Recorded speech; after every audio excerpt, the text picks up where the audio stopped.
my brothers and sisters around the world. Hey, I'm gonna do that supplement video pertaining to the left side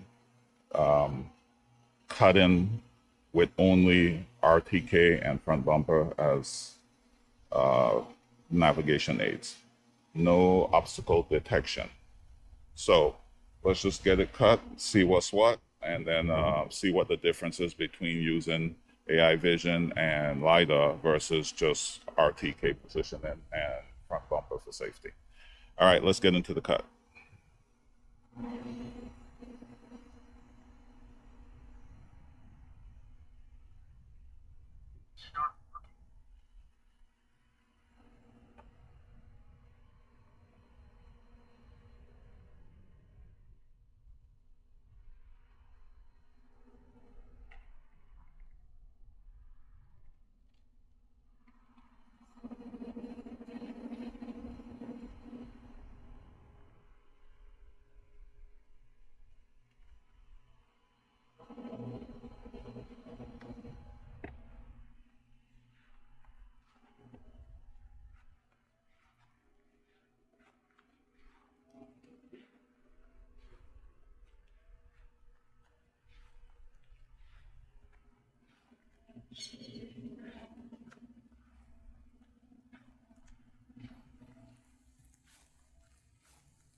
Now the last video, remember we had obstacle avoidance and, well, it's the same system. Obstacle avoidance was enabled, which enables vision, the detection, and LiDAR.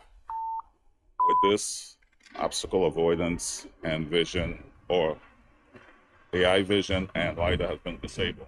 So the objective here is to see how closer does it cut to the drawn map that you prescribe. See, normally that fabric from the grill would have affected. See, you can really see how close it is. I mean, it's super close. Look at that. Where it's like, it's right in the wall. But this is the pad. I didn't go up on the wall when I draw this map, but I was pretty close to it. So we're gonna see, and you gotta remember, this is a dead zone. This is subsequent video to that dead zone. We're gonna see exactly just how close it gets and whether or not they avoid all the obstacles that I avoided when I was mapping this area. Just so you guys can see, this is that same area, but we want to kind of track the robot all the way around the area just to kind of confirm its proximity to the obstacles as well to the walls of the homes. So let's just see what it does. And so far it's doing a great job. I think that went wider than I would have, that I did when I draw it for sure. Yeah, that missed quite a bit. And I'm wondering, this is about the location where the RTK positioning or the GPS signal to the robot diminishes. So I'm not quite sure what's going on with it, but it's still tracking pretty straight, but it's just not where it should be along the side of the wall. And with obstacle avoidance, it was actually way closer than that. So I don't know, but it's making the turns more deliberate into the areas that that I originally mapped out.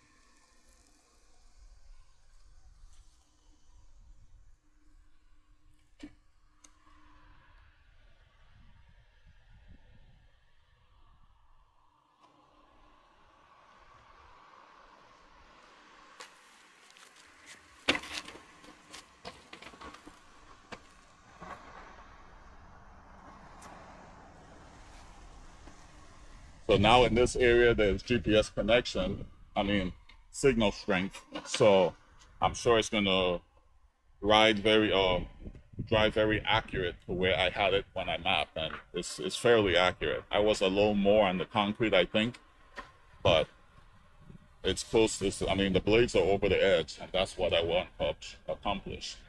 And it should cut this corner because I remember deliberately cutting this corner short, and it did.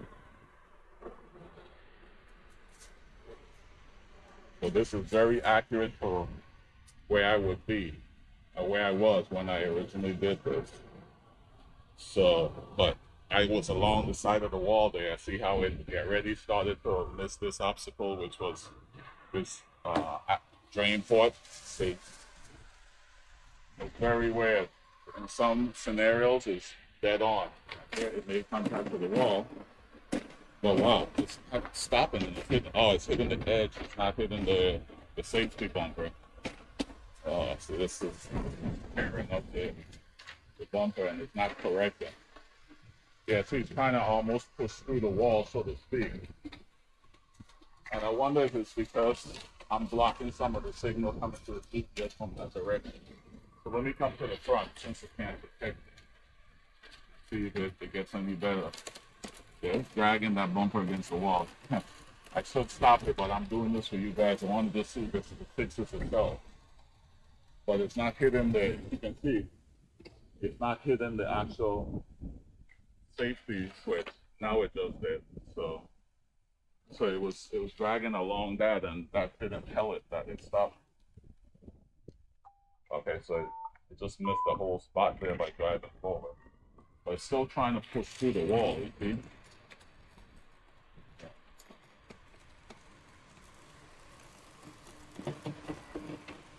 I want it to play out because I want this to be real.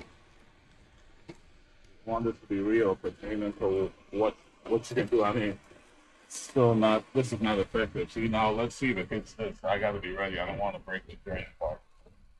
So, okay, I didn't stop it. It did hit the safety switch, the bumper, and then they avoided it. But the map should have taken it around that somewhat. Yeah, so I don't know.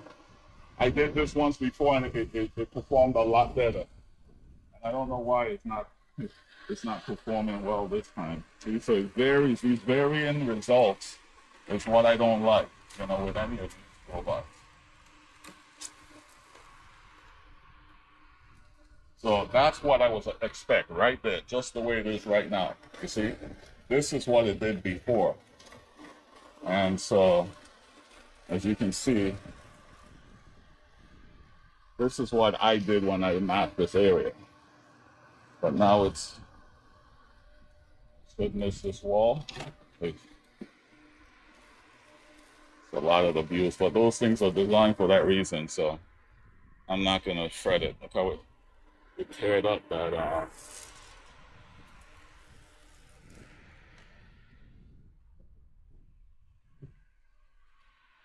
so you see, I don't know.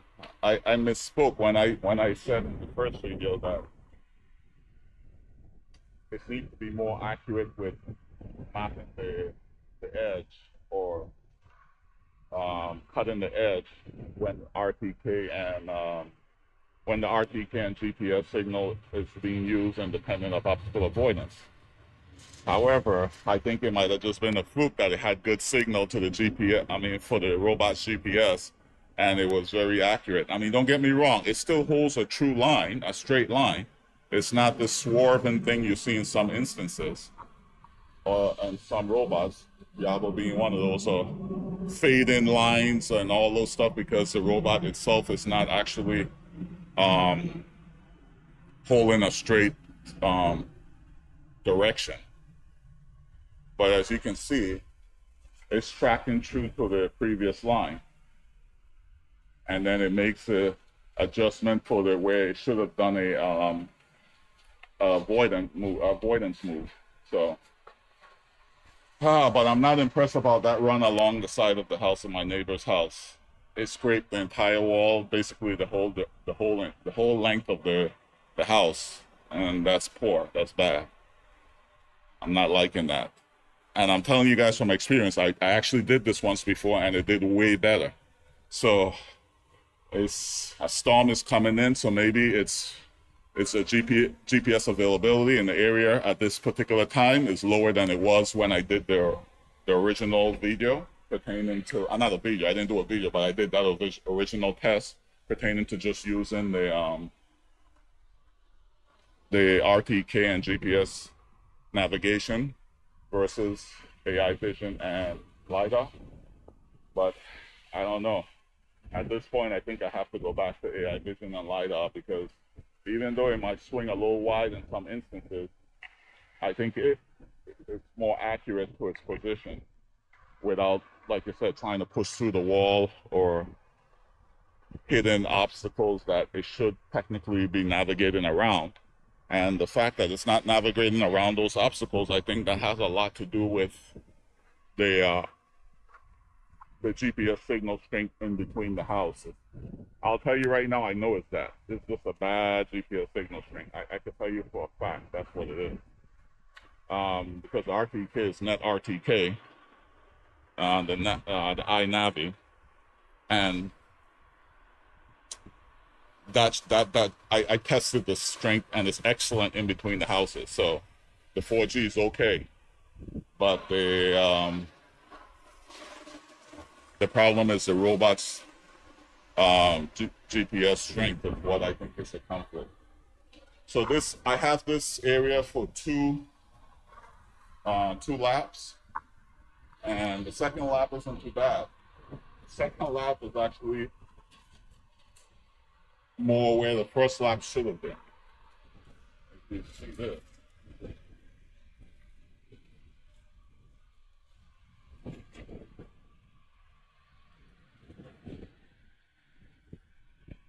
Actually, second lap is probably where it should be. This is really bad.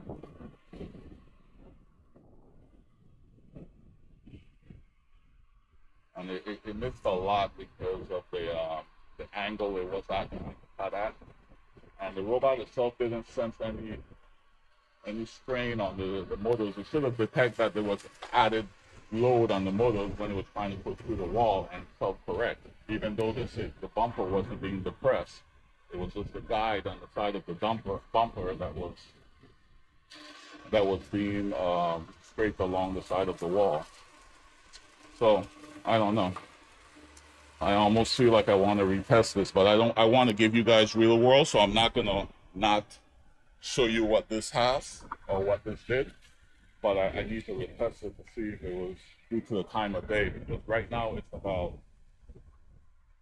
going on 3 o'clock. So it could be satellite availability in the area. There were more satellite overhead when I did this original test a few days ago, and it performed really well. So maybe that is what the problem is. I don't know, but we're gonna see.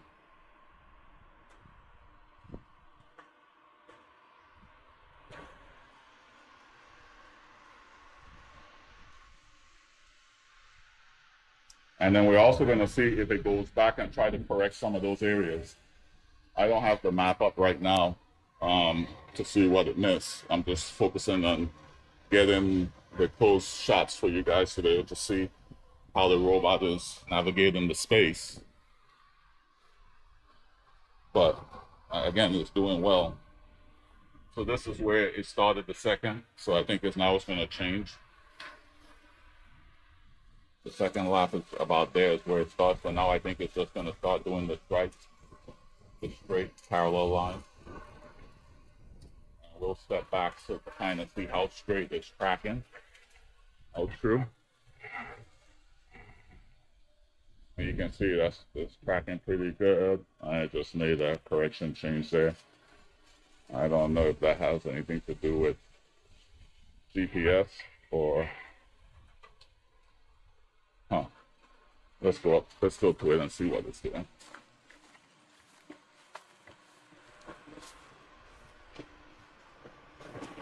And it's still doing that tank turn stuff rather than the multi-point. It's another thing that's a little irritating.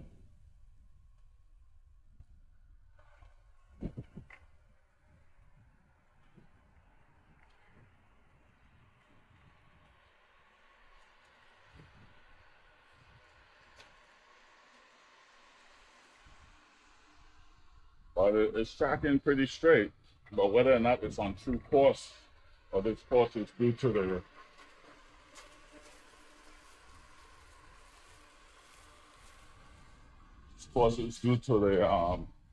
GPS offset, I don't know. But just let's take a look at that.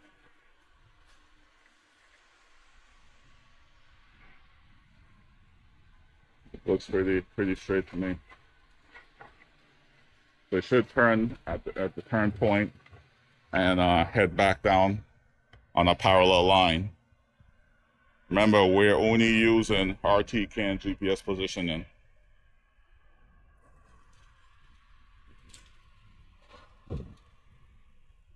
So this kind of looked like it was a multi-point turn. Like I said, it does do at some point, sometime. Okay, so it does it partially, but then for the final alignment, it does this tank steer or the zero turn. You see what I'm saying? And it drives into the alignment.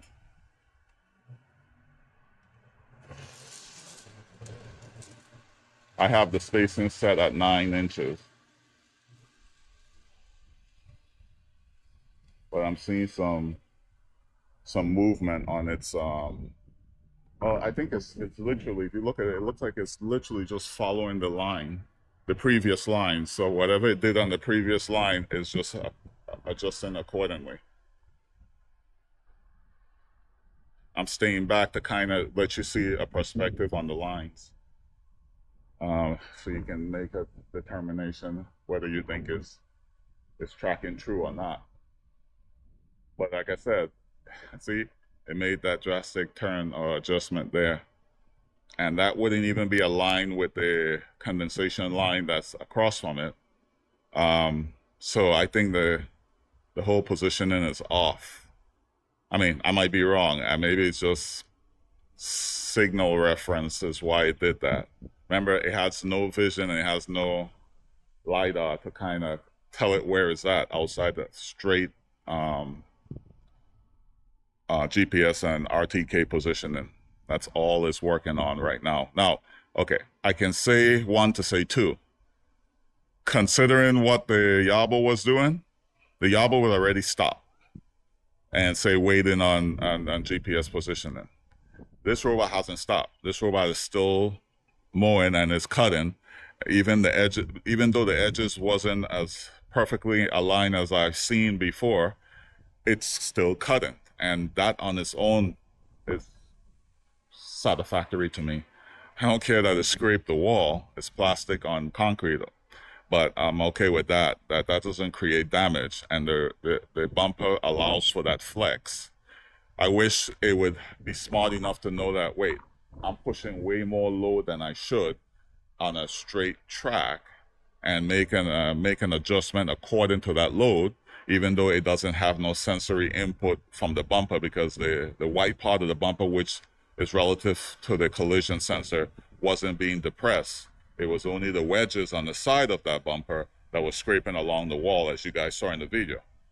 But, you know, hopefully Mammotion would hear this and make these type of corrections for future over-the-air updates that would help with robot navigation. All right, let's see if we get a true tank turn or we get a partial one. And I'll take a partial over a full zero turn. I'll tell you that much. See, and then it goes into for the final adjustment. But this is way better than what it would do in ordinary. It looks like it has a mud. To me, I believe it has a mud sensor. And wherever it senses mud, it does 100% zero turn. It never even do a partial, which is sad. It finds the worst places to do 100% zero turn. There's some theories on that, or it's you should have multiple laps that opens more space for it to turn, or the limited space of the lines, and all these things, all these theories on why it does this thing. But I think you should have the final say on what it does. So even if it has to overlap some of the previous lines, so be it. I have the final say. I want you to do a multi-point turn, so do a multi-point turn regardless of the limitation in space.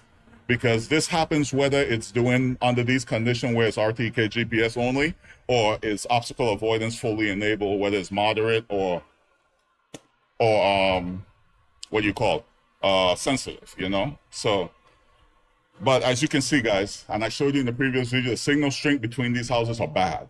And you can see by the fact that the robot was trying to push through the wall. When I had the previous video with the RTK, I mean, with everything, all sensors enabled, it wasn't scraping on the wall like that. But granted, it didn't get too close to the wall either, right? So,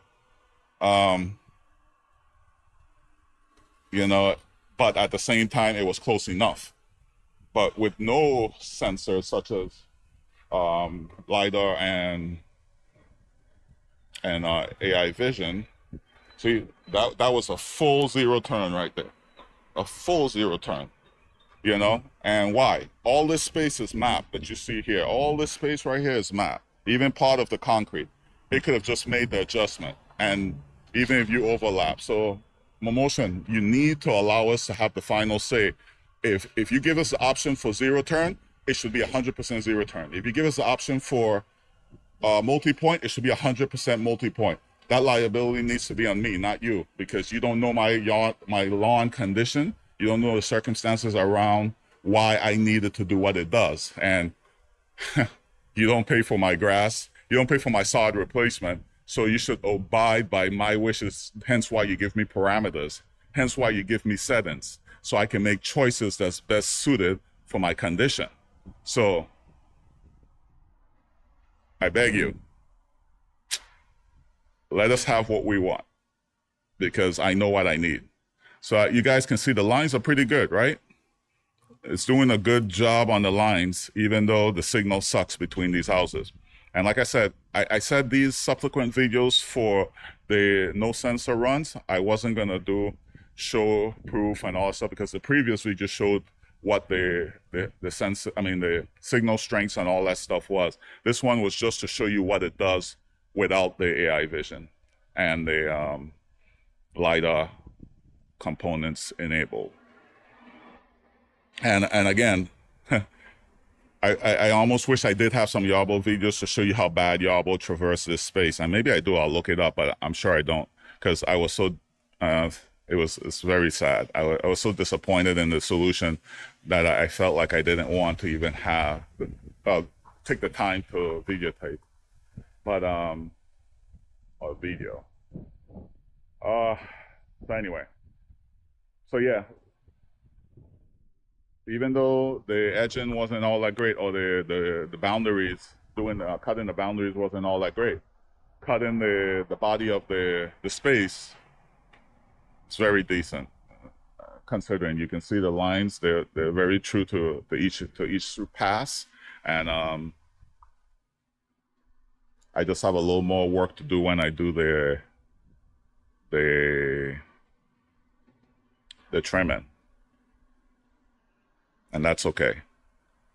But I want these videos to get up the way they are, the way that this robot functions under certain circumstances, because there's people who are spending their money for these things to help ease their pain, and they need to know what they're getting, rather than just the fluff that not every YouTuber is putting out, but a lot of these influencers are putting out, that really don't help you to make a good comprehensive decision on which robot you want, number one, and the application that you need. So like I said, this video is very raw, and I'm gonna stay with you the whole time until the cut is done, because I want you to get the full grasp of what it does under these circumstances. Under these circumstances, my apologies.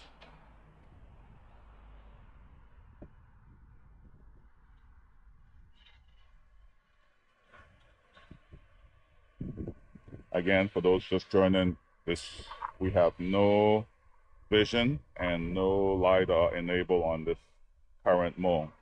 This is 100% RTK and GPS satellite positioning from the mower itself.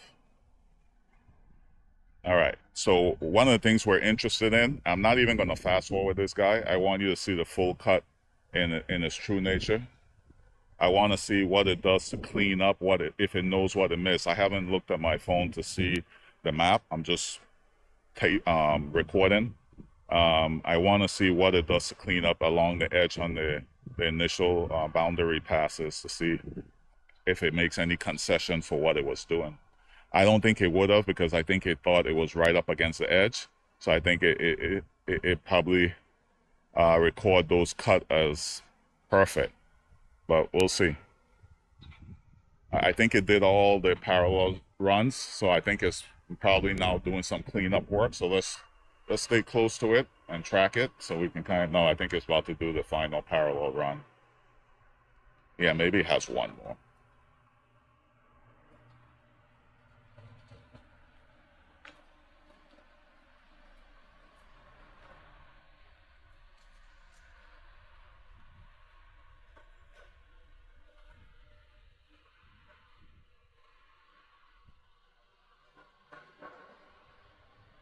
So you made the correction there, or we veered off path there.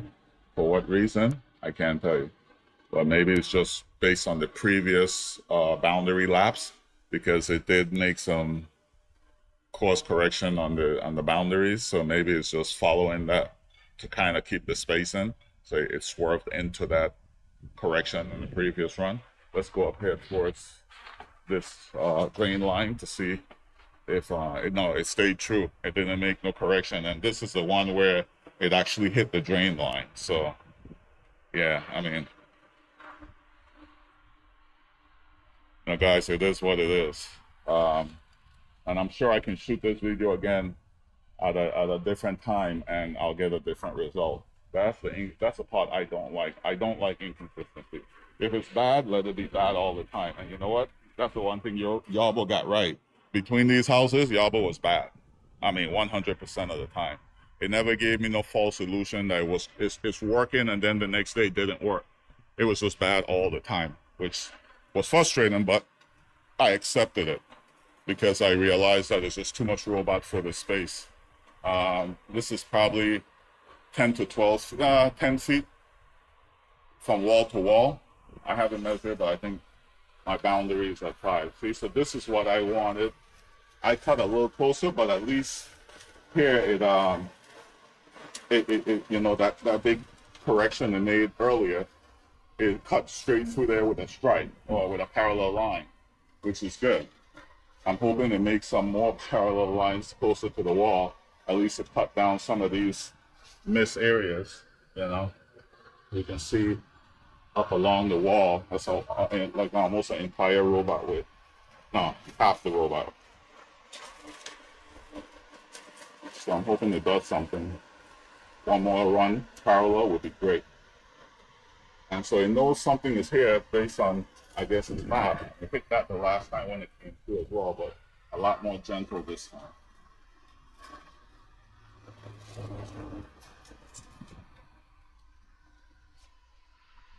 Let's see what it does. Task completed. You heard that. Start recharge. So it's going back to the charger, guys. So no, we didn't get anything more than it did. And again, I'm okay with that. I'm not going to do any more alterations to this video because we're going to do subsequent. You guys just leave in the comments, send me a message, email, whatever, what I miss or what you want to see pertaining to this particular robot. Don't ask me to do no Yabo stuff because I'll show you what Yabo looks like now. I really, until this robot failed miserably, I'm going to continue to use it because it's doing something Yabo was never able to do, which was to cut between the homes. And right now, it's cut every area of my property with little stress. I stressed a lot with Yabo because I had high expectation for such a powerful, capable robot, but it doesn't do well in tight spaces. So I've reduced Yabo to one of its many forms, and I think I'm going to use it in that capacity for home security and just do a patrol route and have that done periodically, not because I'm in that type of neighborhood, but just because I have that option. Why not use it? It's the same way where you put up cameras and you don't have a reason to, right? It's just protecting your assets and letting people know you're serious about it. So one more look back at the cut area, and let's get you guys some altitude. And we'll